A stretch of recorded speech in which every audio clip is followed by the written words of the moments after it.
മലയാളികൾ ക്രിസ്മസ് പുതുവത്സര ആഘോഷം പൊടിപൊടിച്ചതോടെ മദ്യവിൽപ്പനയിൽ വൻ വർധനയെന്ന് റിപ്പോർട്ട്. 712.96 കോടിയുടെ മദ്യമാണ് ഇന്നലെ വരെ വിറ്റത്. കഴിഞ്ഞ വർഷം ഈ സീസണിൽ വിറ്റത് 697.05 കോടിയുടെ മദ്യമായിരുന്നു. ഇതിനെ മറികടന്നുകൊണ്ടുള്ള മദ്യവിൽപ്പനയാണ് ഇത്തവണയുണ്ടായത്. അതേസമയം സംസ്ഥാനത്ത് ഏറ്റവും കൂടുതൽ മദ്യം വിറ്റത് പാലാരിവട്ടം ഔട്ട്ലെറ്റിലാണ്.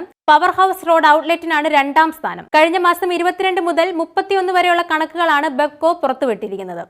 ഇത് പ്രകാരം 712.96 കോടിയുടെ മദ്യമാണ് വിറ്റുപോയത്. ഇത് കഴിഞ്ഞ സീസണേക്കാൾ കൂടുതലാണ്.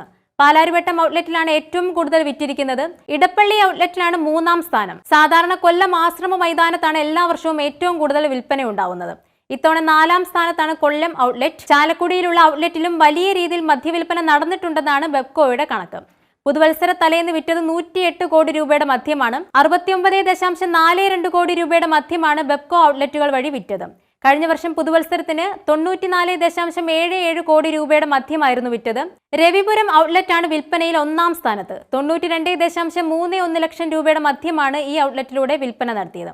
നെടുമങ്ങാട് 86.65 ലക്ഷം രൂപയുടെ മദ്യവും, ഇടപ്പള്ളി കടവന്ത്രയിൽ 79 ലക്ഷം രൂപയുടെ മദ്യവും, കാവനാട് ആശ്രാമം 79.20 ലക്ഷം രൂപയുടെ മദ്യവും, ചാലക്കുടിയിൽ 75.11 ലക്ഷം രൂപയുടെ മദ്യവും എന്നിങ്ങനെയാണ് കൂടുതൽ വിൽപ്പന നടന്ന ഔട്ട്ലെറ്റുകൾ.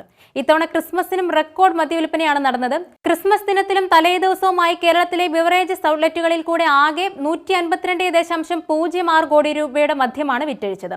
കഴിഞ്ഞ വർഷം ഇതേ തീയതികളിലായി 122.14 കോടി രൂപയുടെ മദ്യം വിറ്റിരുന്നു.